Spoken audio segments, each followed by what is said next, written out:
सग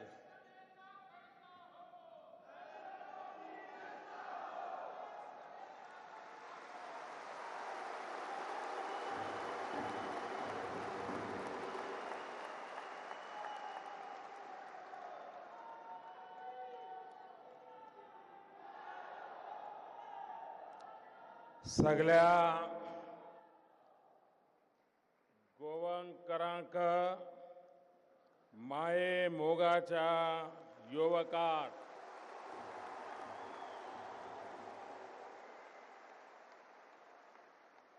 मंच पर विराजमान गोवा की राज्यपाल महोदया श्रीमती मृदुला सिन्हा जी, गोवा के जनप्रिय मुख्यमंत्री श्रीमान लक्ष्मीकांत जी, केंद्र में मंत्रिपरिषद के मेरे साथी श्रीमान मनोहर पर्रिकर जी, केंद्र में मंत्रिपरिषद के मेरे साथी श्रीमान अशोक गजपति जी, इसी धरती के संतान मेरे साथी श्रीपाद नायक जी, श्री जयंत सिन्हा जी, गोवा के उप मुख्यमंत्री श्रीमान फ्रांसिस डिसूजा जी, गोवा सरकार में मंत्री श्रीमान राजेंद्र अर्लेकर जी, हमारे सांसद श्रीमान नरेंद्र सावयकर जी और विशाल संख्या में पधारे हुए गोवा के मेरे प्यारे भाइयों और बहनों, अभी लक्ष्मीकांत जी कह रहे थे, मैं देर रात जापान से आया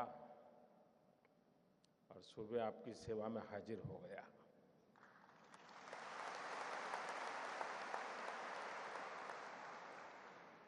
यहाँ से कर्नाटक जाऊंगा, कर्नाटक से महाराष्ट्र जाऊंगा और देर रात दिल्ली में जाके भी मीटिंग करूंगा।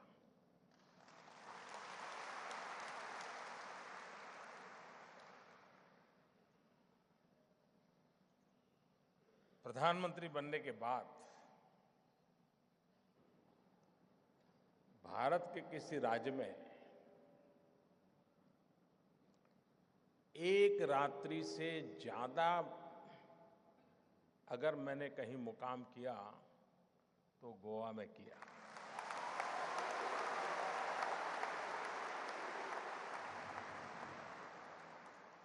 मैं आज व्यक्तिगत रूप से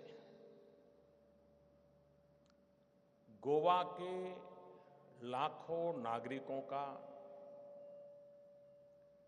अभिनंदन करना चाहता हूं, आभार व्यक्त करना चाहता हूं, गोवा सरकार का अभिनंदन करना चाहता हूं। मनोहर जी, लक्ष्मीकांत जी, उनकी पूरी टीम का आभार व्यक्त करना चाहता हूं। कई वर्षों के बाद एक बहुत बड़ा अंतर्राष्ट्रीय इवेंट ब्रिक्स समिट गोवा में आयोजित हुआ और इतने शानदार ढंग से इसकी योजना हुई कि आज पूरे विश्व में जितने भी बड़े नेता आप मानते हैं, उनकी जुबान पर गोवा गोवा गोवा हो रहा है।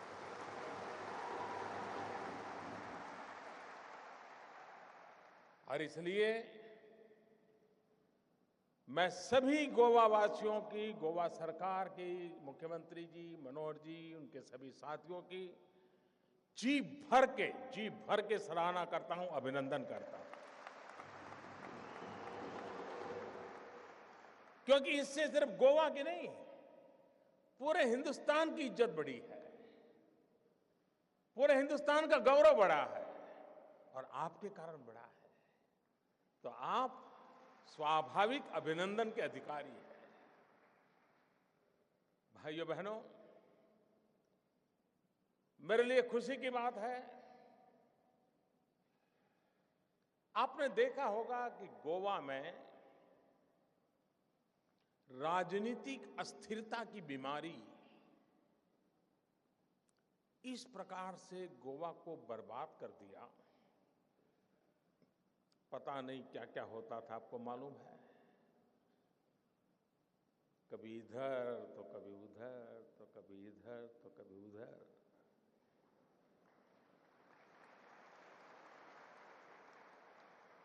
इस राजनीतिक अस्थिरता ने गोवा का जो सामर्थ्य है, गोवा के लोगों की जो शक्ति है, उसको कभी फलने फूलने का अवसर ही नहीं दिया। मैं विशेष रूप से मनोहर जी को अभिनंदन करता हूं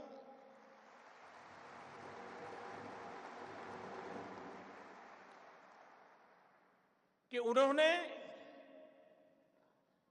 एक ऐसे पॉलिटिकल कल्चर को गोवा में लाया है,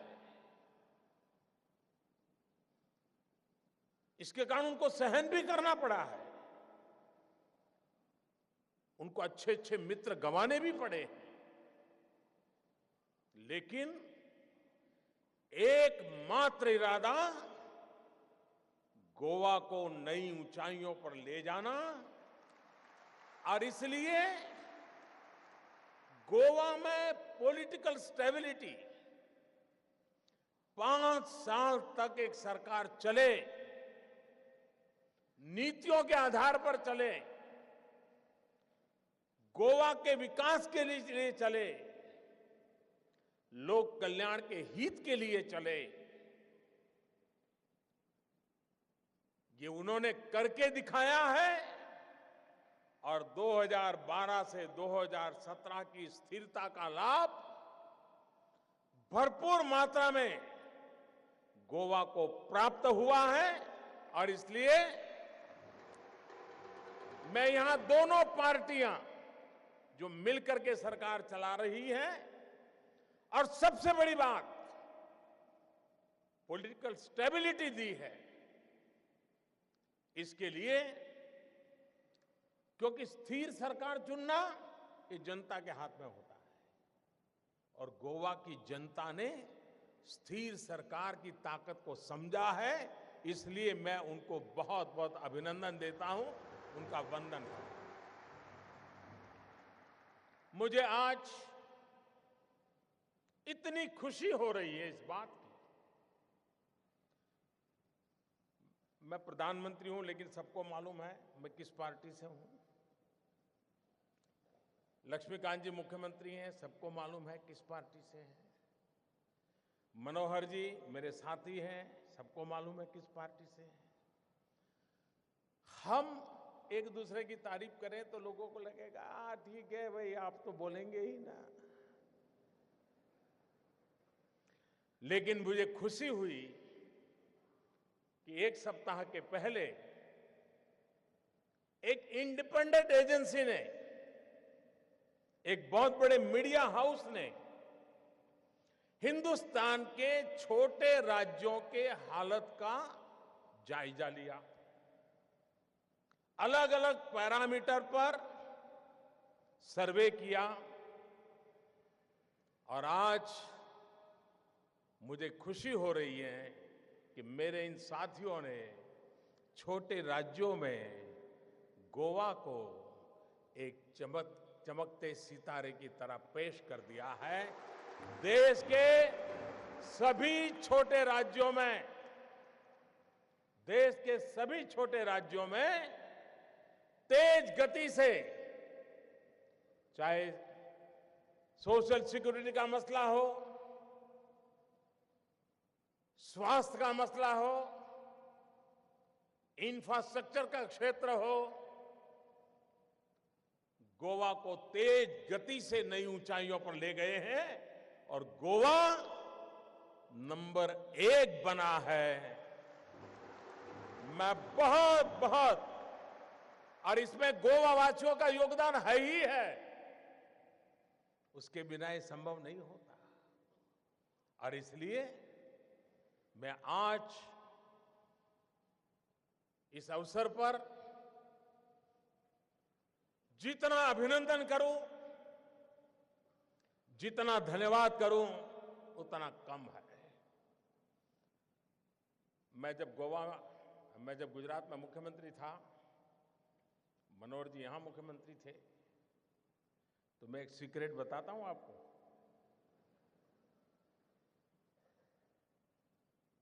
मनोहर जी जो बात 10 वाक्य में बोलनी हो, वो 1 वाक्य में बता देते हैं।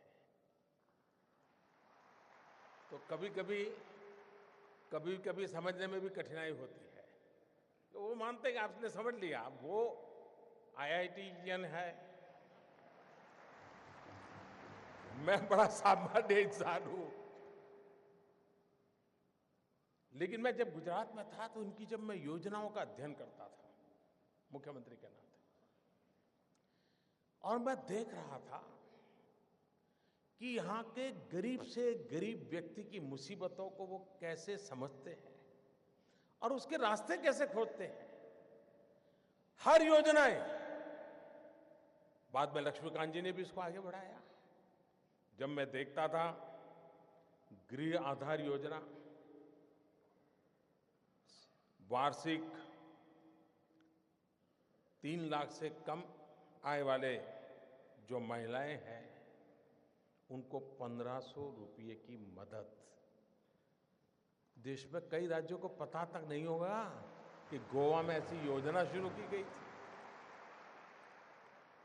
दयानंद सरस्वती सुरक्षा योजना, सीनियर सिटीजन्स के लिए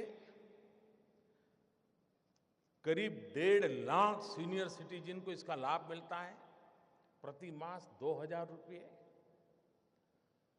ये सारी चीजें हिंदुस्तान में कहीं नहीं है भाइयों, ये गोवा में है। भाइयों बहनों, लाडली लक्ष्मी योजना, गोवा और मध्य प्रदेश ने इसको प्रारंभ किया और 18 साल की बच्चियों को 1 लाख रुपया। आज गोवा में 45,000 हमारी बेटियां इसकी हकदार बनी हैं। 45,000 बेटियां।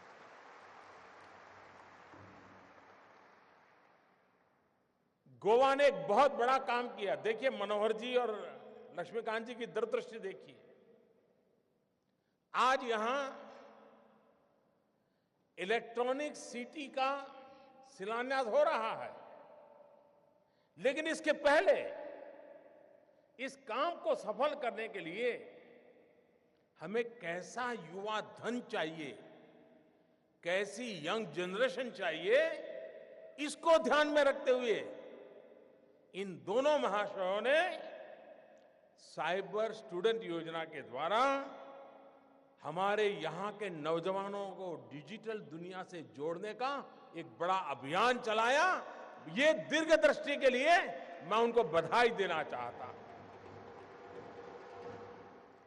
हम जानते हैं बीमार होना कितना महंगा होता है और गरीब के लिए बीमार होना कितना मुश्किल होता है। ये हमारे गोवा सरकार की विशेषता रही कि उन्होंने दीनदयाल स्वास्थ्य सेवा के द्वारा वार्षिक 3 लाख रुपये तक करीब 2.25 लाख परिवार, यानी एक प्रकार से पूरी गोवा के सभी परिवार आ गए। इनको सुरक्षा का कवच दिया है, उनके स्वास्थ्य की भी चिंता की है। किसान हो, फिशरमैन हो, यानी एक प्रकार से योजनाओं का अंबार है और ये जन सामान्य की भलाई के लिए है। ऐसे गोवा में आकर के जो विकास के रास्ते पर आगे बढ़ रहा है, देश के प्रधानमंत्री को भी अपना सर झुकाने में आनंद आता है, गर्व होता है। आज यहां 3 प्रोजेक्ट का आरंभ हो रहा है। मोपा न्यू ग्रीनफील्ड एयरपोर्ट, शायद गोवा में जिन लोगों की उम्र आज 50 साल हो गई होगी, वो भी जब से समझना शुरू किया है तब से ये सुनते आए हैं कि एक दिन गोवा में अपना एयरपोर्ट बनेगा, हवाई जहाज आएंगे, लोग उतरेंगे, टूरिज्म बढ़ेगा। सुना है कि नहीं सुना है? सुना है कि नहीं सुना है? बताइए। सब सरकारों ने बोला है कि नहीं बोला है? सब पॉलिटिकल पार्टियों ने बोला है कि नहीं बोला है? लेकिन चुनाव गया, हवाई जहाज के ठिकाने पर, गोवा के ठिकाने पर। ऐसा हुआ है कि नहीं हुआ है भाइयों, बताओ मुझे। आज मुझे संतोष है कि अटल बिहारी वाजपेयी जी ने जो वादा किया था, आज मुझे उसको पूरा करने का अवसर मिल रहा है। और ये सिर्फ आकाश में जहाज उड़ेंगे और आपके एक नए एयरपोर्ट पर आएंगे, ऐसा नहीं है। गोवा की जनसंख्या है 15 लाख। ये व्यवस्था विकसित होने से 3 गुना लोग, आप 15 लाख लोग हैं, करीब करीब 50 लाख लोग आना शुरू कर देंगे। आप कल्पना कर सकते हैं टूरिज्म कितना बढ़ेगा। और गोवा का टूरिज्म बढ़ना मतलब हिंदुस्तान के टूरिज्म सेक्टर को एक नई ताकत देने वाला ये सबसे सामर्थ्यवान जगह है। इस बात को भली भांति हम समझते हैं। गोवा की सुविधा तो बढ़ेगी, गोवा वासियों की सुविधा बढ़ेगी। और मुझे विश्वास है कि इसके निर्माण कार्य में भी यहां के हजारों नवयुवकों को रोजगार मिलेगा।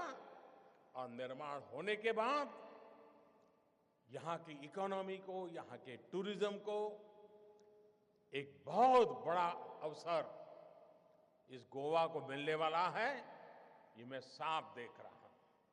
भाइयों बहनों, आज यहां एक इलेक्ट्रॉनिक मैन्युफैक्चरिंग सिटी का भी शिलान्यास हुआ है। कोई ये मत समझे कि ये सिर्फ कोई इंडस्ट्रियल एस्टेट बन रहा है। बहुत कम लोगों को समझ पाएगा कि इलेक्ट्रॉनिक मैन्युफैक्चरिंग सिटी के निर्माण का मतलब क्या है। एक प्रकार से, और मेरे शब्द लिख करके रखना भाइयों बहनों, 21वीं सदी का मैं वो गोवा देख रहा हूं जहां digitally train, youth driven, most modern Goa का आज शिलान्यास हो रहा है। दोस्तों, ऐसे गोवा का शिलान्यास हो रहा है जो digitally train, youth driven Goa होगा, आधुनिक गोवा होगा, टेक्नोलॉजी से सामर्थ्यवान गोवा होगा। और वह सिर्फ गोवा की इकोनॉमी की या गोवा के नौजवानों के रोजगार का नहीं, ये भारत की शक्ल सूरत बदलने का गोवा एक पावर स्टेशन बन जाएगा। दोस्तों, ये मैं देख रहा हूं पूरी 21वीं सदी पर इस इनिशिएटिव का प्रभाव होने वाला है। भाइयों बहनों, आज एक तीसरा महत्वपूर्ण काम हम आगे बढ़ाने जा रहे हैं। हमारा स्पष्ट मत रहा है कि सुरक्षा के क्षेत्र में भारत ने अपने दम पर खड़ा होना चाहिए। यह देश आजादी के 70 साल हो गए, हम किसी की मेहरबानी के मोहताज रहना नहीं चाहते। हम जिएंगे तो भी अपने बलबूते पर और मरेंगे तो भी अपनों के लिए मरेंगे, अपनी शान के लिए मरेंगे। क्या कारण है कि जिस देश के पास 800 युवा हो, 800 मिलियन 35 से कम आयु के नौजवान हो, तेजस्वी हो, तेज तर्रार हो, बुद्धि प्रतिभा हो, इनोवेशन हो, टेक्नोलॉजी हो, सब कुछ हो, लेकिन सुरक्षा के लिए हर चीज बाहर से लानी पड़े। आज गोवा की धरती पर सामुद्रिक सुरक्षा के क्षेत्र में मेक इन इंडिया की दिशा में एक अहम कदम उठाया जा रहा है। भाइयों बहनों, मैं आज गोवा का एक विशेष आभार भी व्यक्त करना चाहूंगा। अकबर के विषय में कहा जाता है कि उसकी टोली में नवरत्न थे और उन नवरत्नों से, विशेषताओं से चर्चा अकबर के कार्यकाल की होती थी। मैं भाग्यशाली हूं कि मेरे टीम में अनेक रत्न हैं, अनेक रत्न हैं। और उस रत्नों में एक चमकता हुआ रत्न मुझे गोवा वालों ने दिया है। उस रत्न का नाम है मनोहर पर्रिकर। कई वर्षों के बाद देश को एक ऐसा रक्षा मंत्री मिला है जिसने 40 साल पुराने हमारे फौज की समस्याओं का समाधान करने के लिए दिन रात एक कर दिया। अगर मनोहर पर्रिकर जी का इतना पुरुषार्थ न होता, 40 साल से लटक रहा वन रैंक वन पेंशन का मेरे देश के लिए मर मिटने वाले जवानों का काम अधूरा रहा होता।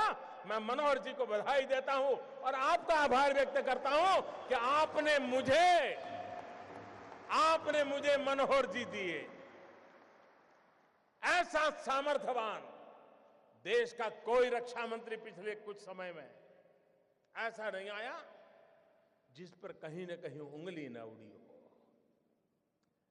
आज हम तेज गति से निर्णय कर रहे हैं, विश्व के साथ समझौते कर रहे हैं, देश की सुरक्षा बढ़ाने के लिए आवश्यक फैसले कर रहे हैं। 2.5 साल हो गए रक्षा मंत्रालय पर कहीं से किसी ने उंगली तक नहीं उठाई है।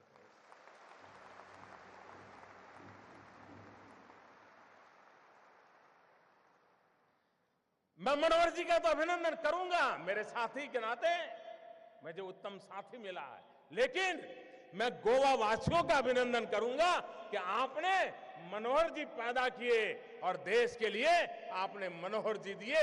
मैं आपका अभिनंदन कर रहा हूं।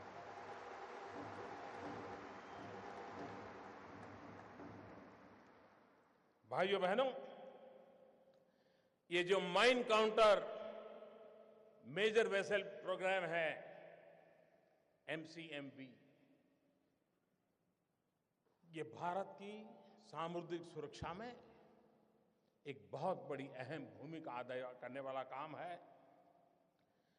इससे लोगों को रोजगार तो मिलना ही मिलने वाला है, इस क्षेत्र के विकास के लिए भी काम होने वाला है। मेरे प्यारे गोवा के भाइयों और बहनों, मैं कुछ और बातें भी आज गोवा वासियों के साथ करना चाहता हूं।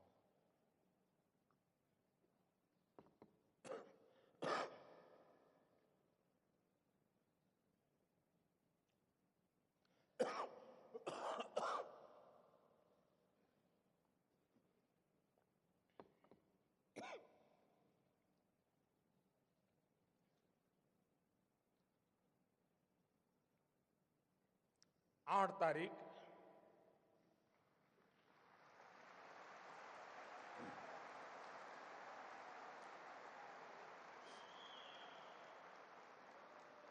रात 8 बजे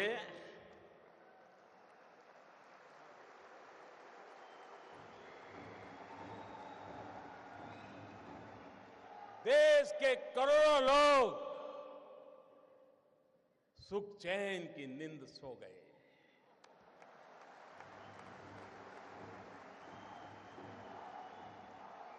और देश के लाखों लोग नींद के लिए गोलियां खरीदने जा रहे हैं, गोलियां नहीं मिल रही है।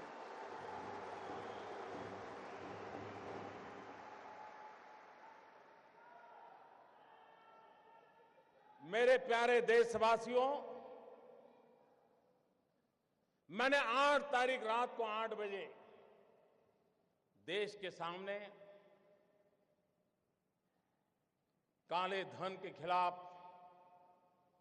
भ्रष्टाचार के खिलाफ मैं जो लड़ाई लड़ रहा हूं, देश जो लड़ाई लड़ रहा है, हिंदुस्तान का ईमानदार इंसान जो लड़ाई लड़ रहा है, उस दिशा में एक अहम कदम उठाया है।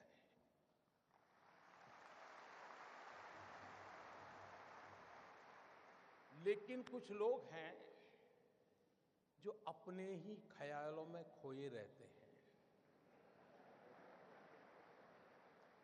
वे अपनी नाप पट्टी लेकर के ही किसी को नापते रहते हैं और उसमें फिट नहीं होता है तो देखते हैं यार कुछ गड़बड़ है। अगर इस देश के अर्थशास्त्रियों ने, इस देश के पल्सिस को समझ करके एनालिसिस करने वालों ने ये पुरानी सरकारें, पुराने नेता, उनको नाप के तोलने के जो तराजू है, मेरे आने के बाद अगर बदल दिए होते तो ये दिक्कत नहीं आती।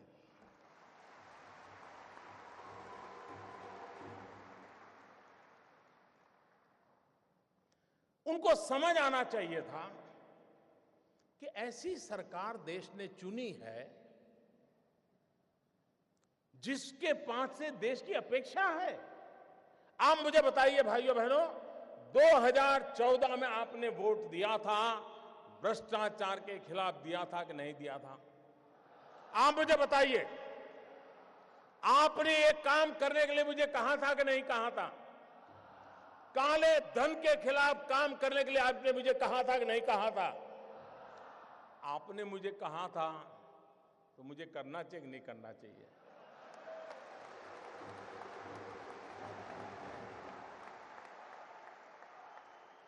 आप मुझे बताइए, आपने जब मुझे ये करने के लिए कहा था तो आपको भी पता था ना भाई ये काम करूंगा तो थोड़ी तकलीफ होगी, पता था कि नहीं था? ऐसा तो नहीं था कि बस आपको ऐसे ही मुंह में पतासा आ जाएगा, ऐसा तो नहीं था ना?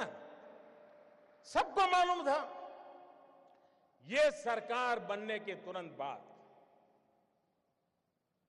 हमने एक सुप्रीम कोर्ट के निवृत्त न्यायमूर्ति के नेतृत्व में स्पेशल इन्वेस्टिगेशन टीम बनाई, एसआईटी।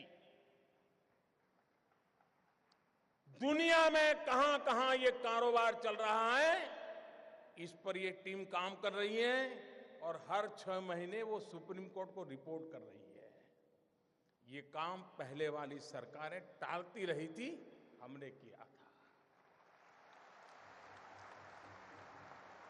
अपने यहां कहावत है, पुत्र के लक्षण पालने में। जब मेरी पहली कैबिनेट में पहले ही दिन ऐसा बड़ा कड़ा निर्णय करता हूं तो पता नहीं था कि मैं आगे करने वाला हूं जी। मैंने छुपाया था क्या? कुछ नहीं छुपाया मैंने। हर बार मैंने ये बात कही है और आज मैं आपको इसका ब्यौरा दे रहा हूं। देश मुझे सुन रहा है। मैंने देश को कभी अंधेरे में नहीं रखा है, मैंने देश को कभी गलतफहमी में नहीं रखा है, खुल करके बात कही है और ईमानदारी से।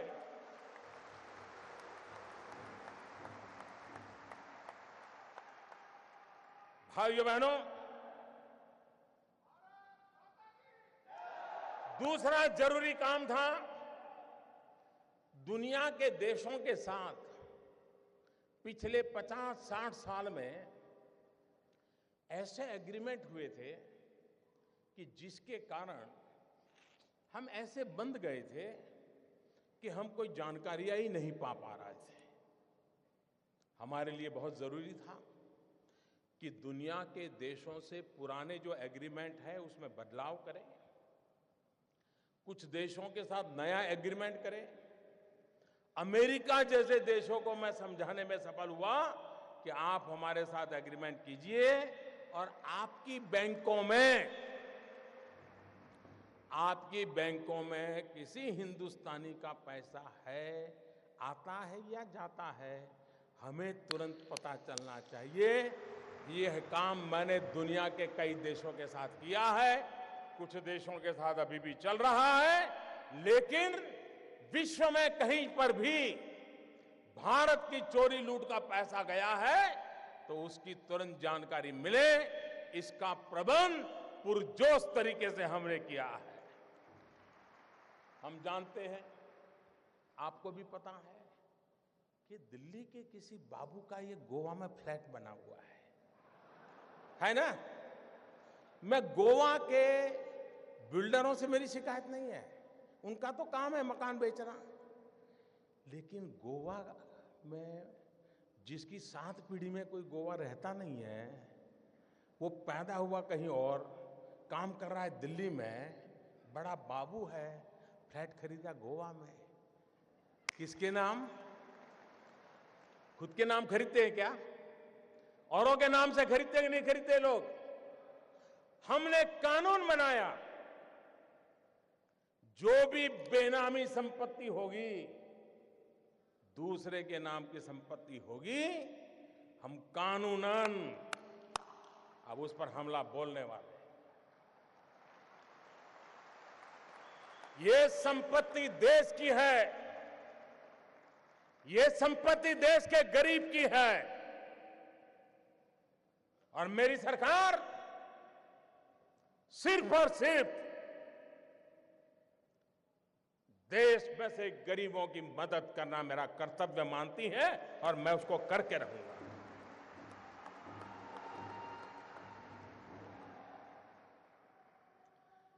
हमने देखा है, घर में शादी हो, ब्याह हो, कुछ काम हो,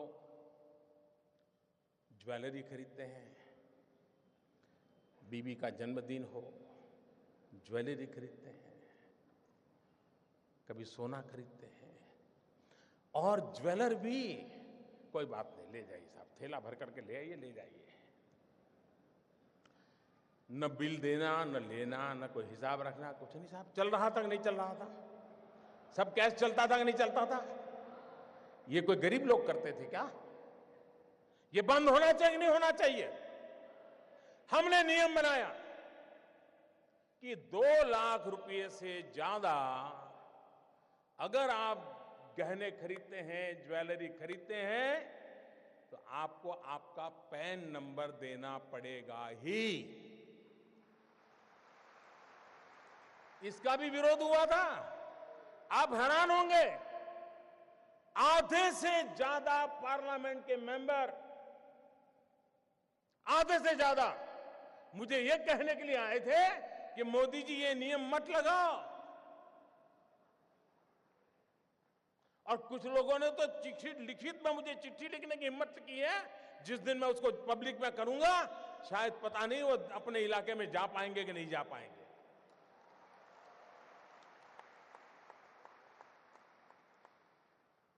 अगर आपके पास पैसे हैं, आप सोना जवाहरात खरीदते हैं,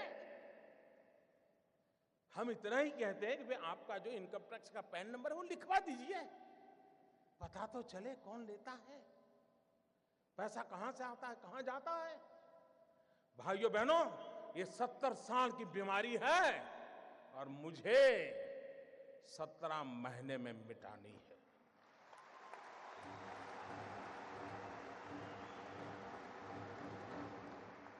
भाइयों बहनों,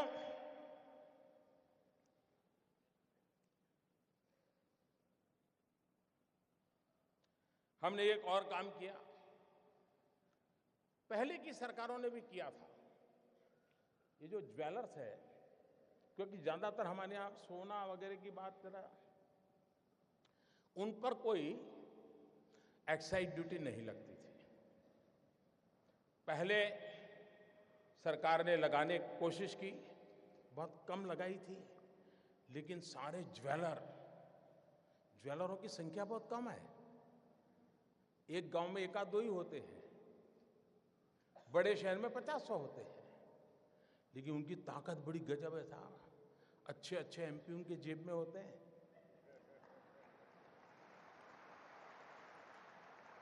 और ज्वेलरी पर जब एक्साइज लगाई तो मेरे पर इतना दबाव आया, एमपीओ का दबाव, डेलीगेशन, हमारे परिचित, साहब ये तो सब इनकम टैक्स वाले लूट लेंगे, ये तबाह कर देंगे, ऐसे ऐसे बताते थे।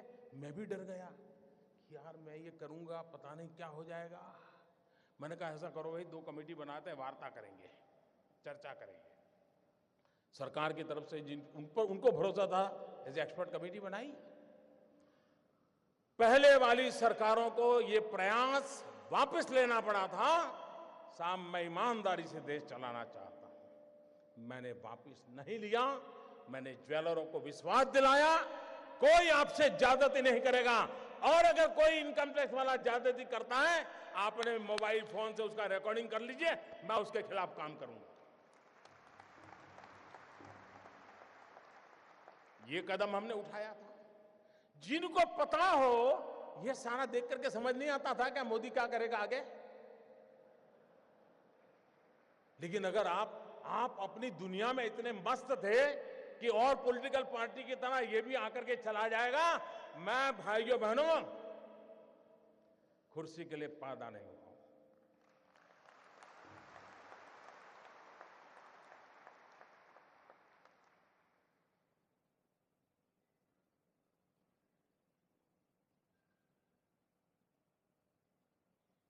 मेरे देशवासियों,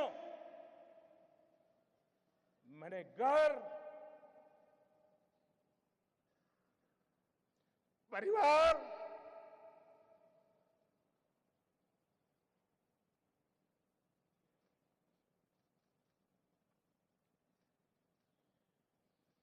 सब कुछ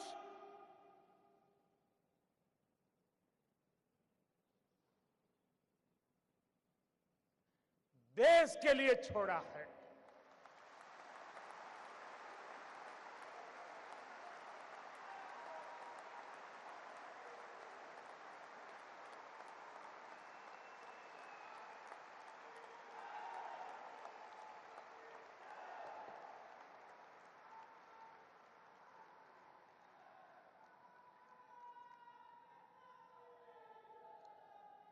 हमने दूसरी तरफ ये भी जोर लगाया,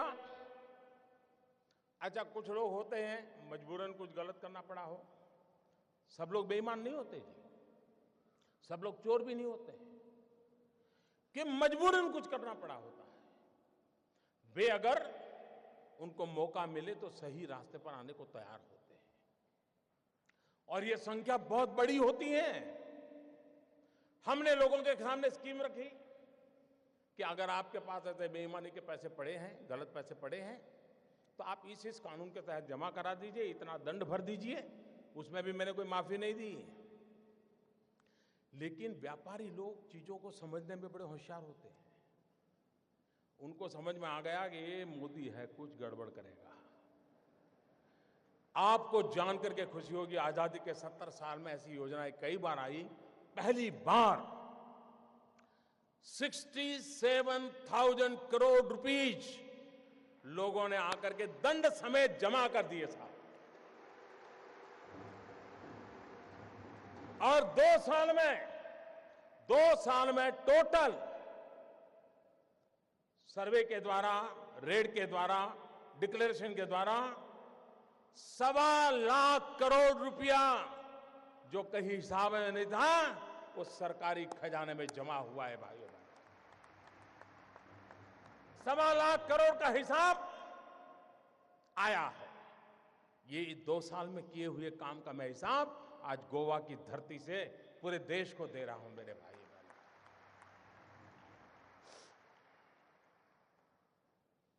उसके बाद हमें मालूम था मुझे क्या करना है। हमने जनधन अकाउंट खोले। जब मैं ये स्कीम लेके आया था तो मेरी कैसे मजाक हुई थी, पार्लियामेंट में भाषण कैसे हुई थी आपको याद होगा। मुझे पता नहीं क्या क्या कहा जाता था। उनको लग रहा था कि मोदी के बाल नोच लेंगे तो मोदी डर जाएगा। अरे मोदी को जिंदा जला दोगे तो भी मोदी डरता नहीं।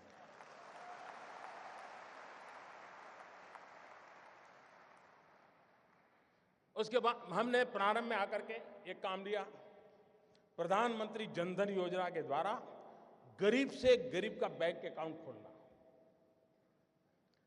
उस समय लोगों को समझ नहीं आया कि मोदी बैंक अकाउंट खोला कौन रहा है।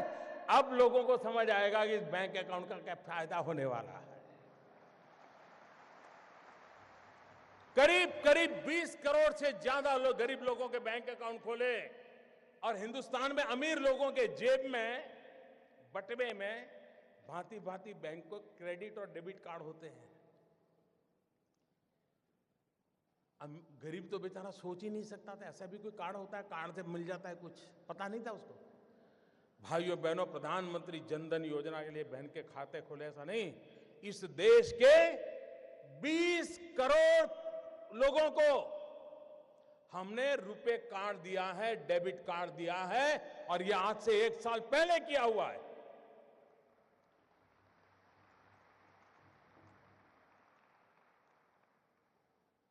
उस डेबिट कार्ड से अगर उसके खाते में पैसे हैं, वो बाजार से कोई भी चीज खरीद सकता है, उसकी व्यवस्था उसमें उपलब्ध है भाई। लेकिन लोगों को लगा नहीं, जैसे हर पॉलिटिकल काम होता है वैसे ही पॉलिटिकल काम नहीं था। मैं धीरे धीरे धीरे देश की आर्थिक तबीयत सुधारने के लिए अलग अलग दवाइयां दे रहा था, धीरे धीरे डोज बढ़ा रहा था। मैं डोज धीरे धीरे बढ़ा रहा था। अब भाइयों बहनों,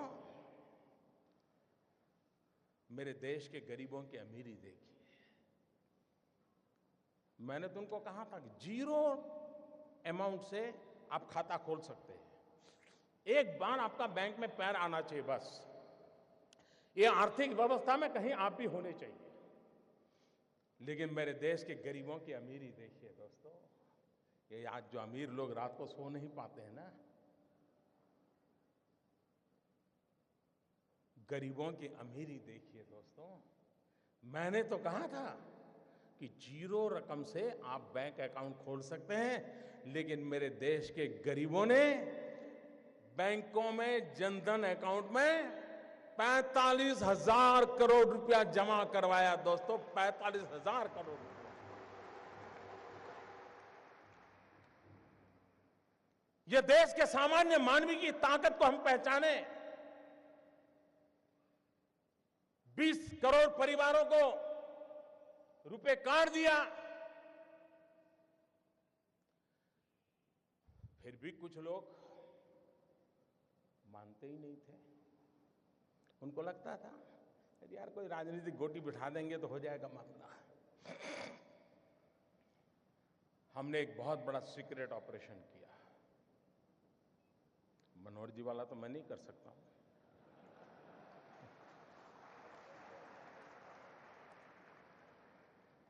दस महीने से काम पे लगा रहा। एक छोटी विश्वस्त टोली बनाई, क्योंकि इतनी नई नोटें छापना, नोटें पहुंचाना बड़ा कठिन, चीजें छिपाना बड़ा सीक्रेट रखना, वरना ये लोग ऐसे होते साहब, पता चल जाए तो साहब अपना कर लेंगे। और 8 तारीख रात 8 बजे देश का सितारा चमकाने के लिए एक नया कदम उठा लिया दोस्तों। और मैंने उस रात को भी कहा था कि इस निर्णय से तकलीफ होगी, असुविधा होगी, कठिनाइयां होगी, ये मैंने पहले दिन कहा है। लेकिन भाइयों बहनों, मैं आज देश के उन करोड़ों लोगों के सामने सर झुकाता हूं कि सिनेमा के थिएटर पर लाइन लगाते हैं ना, वहां भी झगड़ा हो जाता है। मैं देख रहा हूं पिछले 4 दिन से हजारों लोग पैसों के लिए कतार खड़ा के लगे हैं, लेकिन हर एक के मुंह से एक ही आवाज आ रही है कि ठीक है, मुसीबत हो रही है, तकलीफ हो रही है, पैर दुख रहे हैं, लेकिन देश का भला हो। मैं आज सार्वजनिक रूप से बैंक के सभी कर्मचारियों का अभिनंदन करता हूं। एक साल में, मेरे शब्द लिखिए, एक साल में बैंक के मुलाजिम को जितना काम करना पड़ता है ना, उससे ज्यादा काम वो पिछले 1 हफ्ते से कर रहा है जी, उससे ज्यादा काम कर रहा है। मुझे खुशी हुई, मैंने सोशल मीडिया में देखा, रिटायर्ड बैंक के कर्मचारी, किसी की उम्र 70 साल, किसी की 75 साल, वो बैंक में गए, उन्होंने कहा साहब रिटायर हो गए हैं, लेकिन इस पवित्र काम में हमें आता है, अगर आप हमें बिठा करके काम में लगाना चाहते हैं तो हम हमारी सेवा देने के लिए तैयार हैं। मैं उन रिटायर्ड बैंक के कर्मचारियों का भी आज अभिनंदन करना चाहता हूं, जिन्होंने अपनी सेवाएं देने के लिए अपनी पुरानी ब्रांच में जाकर के मदद करने के लिए गुहार लगाई है। मैं उनका अभिनंदन करता हूं। मैं उन नौजवानों का अभिनंदन करता हूं जो कतार के बाहर धूप पे खड़े रह करके अपने खर्चे से लोगों को पानी पिला रहे हैं, सीनियर सिटीजन के बिठाने के लिए कुर्सियां लेकर के दौड़ रहे हैं। चारों तरफ देश की युवा पीढ़ी खास करके इस समय इस काम को सफल करने के लिए काम में लगी है। इस काम की सफलता का कारण 8 तारीख के 8 बजे मोदी का निर्णय नहीं है। इस काम की सफलता का कारण 125 करोड़ देशवासी, जिसमें कुछ लाख छोड़ दो, कुछ लाख छोड़ दो, ये जी जान से लगे हैं, इसलिए ये योजना सफल होना सुनिश्चित है। भाइयों बहनों, मैं दूसरी बात बताना चाहता हूं। मुझे बताइए, हमारे देश में मतदाता सूची, वोटर्स लिस्ट, सभी पॉलिटिकल पार्टियां मतदाता सूची बनाने में काम करती है, नहीं करती है?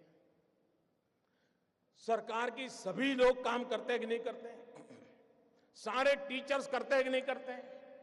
उसके बावजूद भी जिस दिन पोलिंग होता है, शिकायत आती है कि नहीं आती है? मेरा नाम निकल गया, हमारी सोसाइटी का नाम निकल गया, मुझे वोट नहीं देने देते। मुसीबत आती है कि नहीं आती है? इतना सारा ओपन होने के बाद भी तकलीफ आती है कि नहीं आती है? भाइयों बहनों, हमारे देश में चुनाव होता है। चुनाव में तो क्या करना होता है? जाना, बटन दबाना, वापिस आना, इतना ही करना है ना। तो भी इस देश में करीब करीब 3 महीने 90 दिन तक चुनाव का काम चलता है, 90 दिन तक। और उसमें सारा पुलिस तंत्र, सीआरपीएफ, एसआरपी, बीएसएफ, गवर्नमेंट का हर मुलाजिम, पॉलिटिकल पार्टी के करोड़ों करोड़ों कार्यकर्ता, सब लोग 90 दिन तक दिन रात मेहनत करते हैं, तब जाकर के हमारे जितने बड़े देश का चुनाव संपन्न होता है। 90 दिन लग जाते हैं। भाइयों बहनों, मैंने सिर्फ देश से 50 दिन मांगे हैं, 50 दिन। 30 दिसंबर तक मुझे मौका दीजिए मेरे भाइयों बहनों।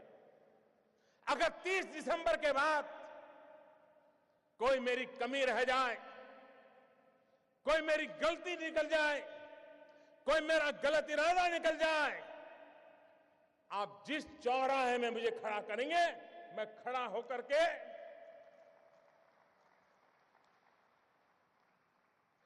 देश जो सजा करेगा वो सजा भुगतने के लिए तैयार हूं।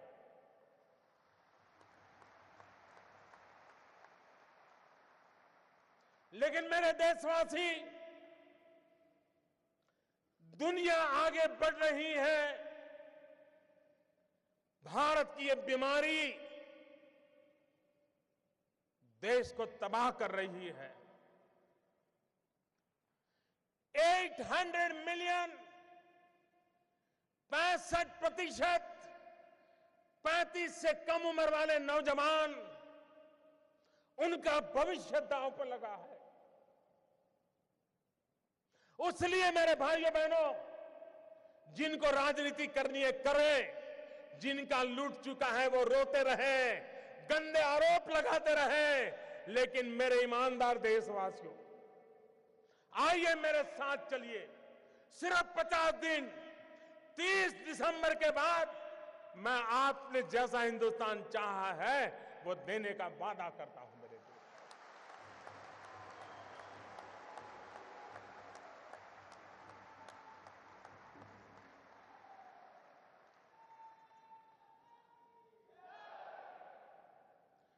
मेरे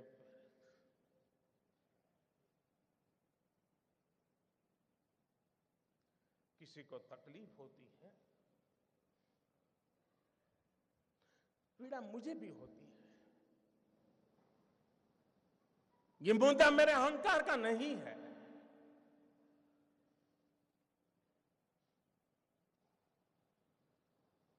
भाइयों बहनों,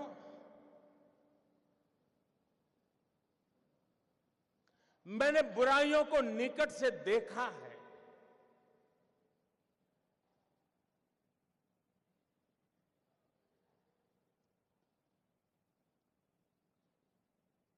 देशवासियों की तकलीफ समझता हूं,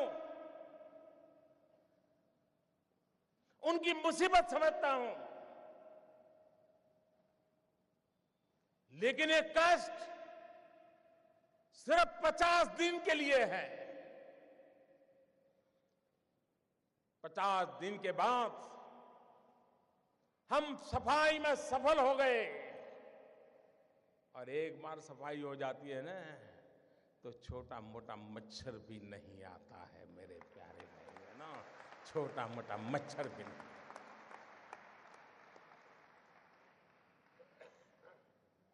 मुझे विश्वास है, मैंने लड़ाई ईमानदार लोगों के भरोसे शुरू की है, और ईमानदार लोगों की ताकत पर मुझे पूरा विश्वास है, पूरा यकीन है, पूरा भरोसा है।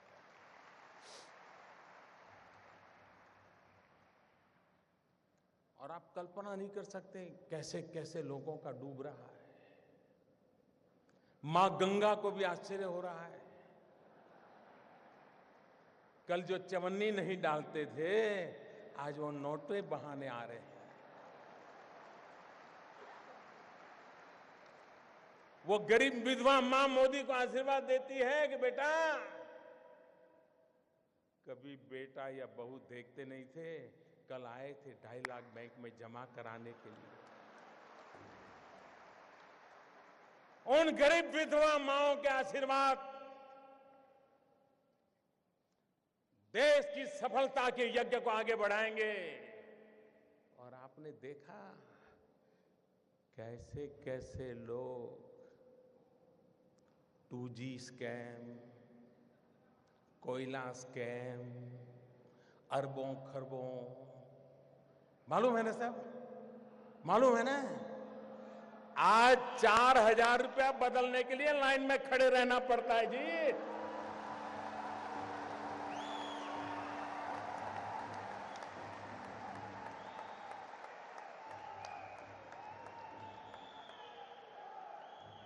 अरे 125 करोड़ देशवासियों का प्यार न होता, विश्वास न होता, सरकारें तो आती और चली जाती। मेरे भाइयों बहनों, ये देश अजरा अमर है, ये देश का भविष्य उज्जवल है, इस उज्जवल भविष्य के लिए कष्ट झेलना। कुछ मैं कभी कभी हैरान हूं। अभी कल मुझे एक पत्रकार बंधु से बात हुई। मैंने, आप तो मुझे दिन रात कहते हो मोदी जी बस युद्ध हो जाए, युद्ध हो जाए। मैंने कहा फिर तकलीफ होगी तो क्या करोगे?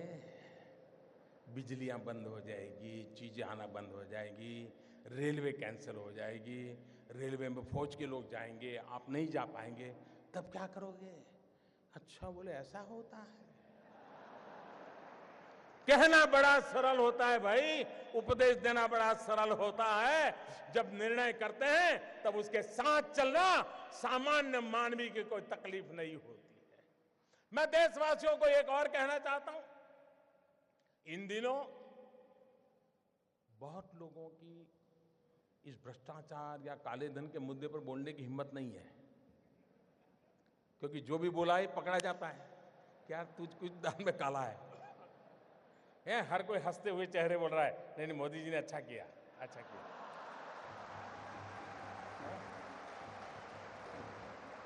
फिर किसी दोस्त को फोन करता है, यार कोई रास्ता है? फिर वो कहता है, यार मोदी जी है, सारे सारे रास्ते बंद कर दिए। इसलिए अफवाहें फैलाते हैं। एक दिन अफवाह फैलाई थी, नमक महंगा हो गया। अब बताइए भाई, 500 की नोट और 1000 की नोट, कोई है जो 1000 की नोट लेके नमक लेने जाता है? ये इसलिए किया जाता है कि उनको मालूम है कि उनका लूट रहा है। 70 साल से जमा किया हुआ महंगे से महंगे ताले लगाए थे। कोई पस्ती लेने वाला नहीं है, पस्ती लेने वाला नहीं है। भिखारी भी मना करता है, ये साहब 1000 का नोट नहीं चाहिए।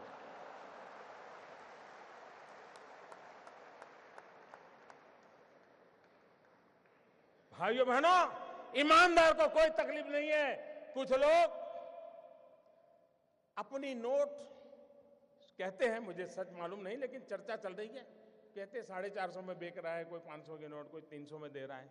मैं देशवासियों को कहता हूं, आपका 500 रुपये में से एक नया पैसा कम करने की ताकत किसी की नहीं है। आपका 500 रुपया मतलब 499 एंड 100 पैसा पक्का।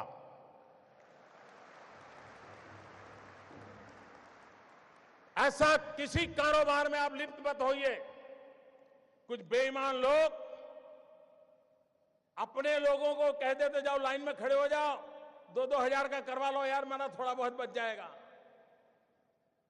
और दूसरा, भाइयों बहनों, मेरा सबसे आग्रह है, हो सकता है आपको पता भी न हो, शायद आपके चाचा, मामा, भाई, पिताजी जिनका स्वर्गवास हो, कुछ करके गए हो, आपका कोई गुनाह ना हो, बस आप बैंक में जमा कर दीजिए।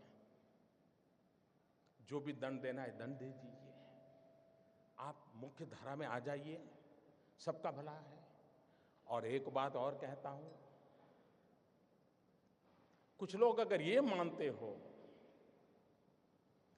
कि आगे देखा जाएगा, तो कम से कम वो मुझे पहचान ले।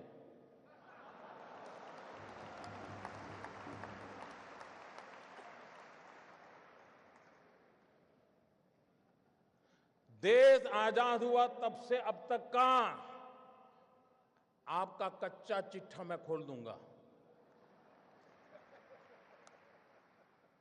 जिनके पास ये बेईमानी का है, वो मान के चले कागज का टुकड़ा है, वो ज्यादा कोशिश ना करें,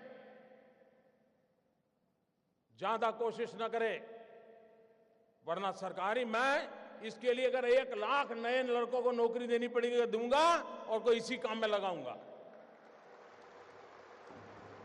लेकिन देश में ये सारा कारोबार बंद चल रहा है, उसको बंद करना है। और अब लोग मुझे समझ गए हैं। इतने दिन उनको समझ नहीं आया, लेकिन जरा ये डोज ज्यादा आया तो समझ आया। लेकिन ये एंड नहीं है, ये पूर्ण विराम नहीं है। मैं आज खुल करके कहता हूं, ये पूर्ण विराम नहीं है। देश में भ्रष्टाचार, बेईमानी बंद करने के लिए मेरे दिमाग में और भी कई प्रोजेक्ट चल रहे हैं।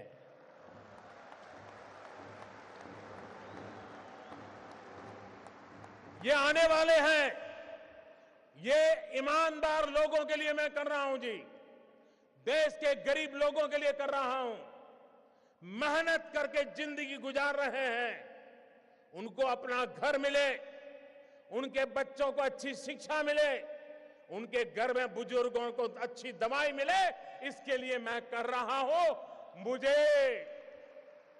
मुझे गोवा वासियों के आशीर्वाद चाहिए।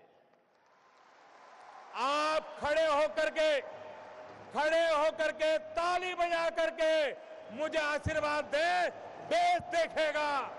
देश देखेगा ईमानदार लोग। इस देश में ईमानदार लोगों की कमी नहीं है।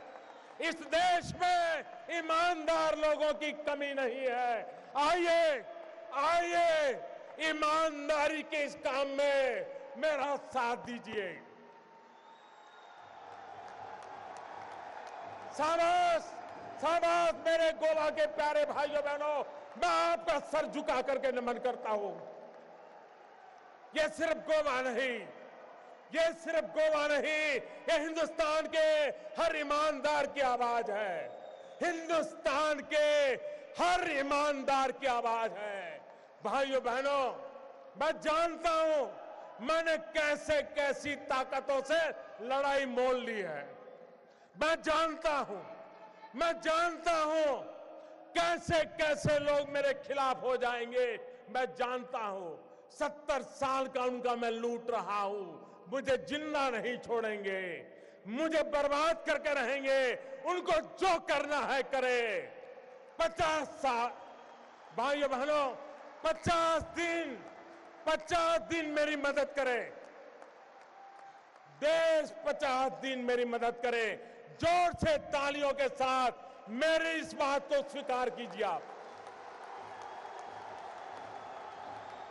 बहुत बहुत धन्यवाद।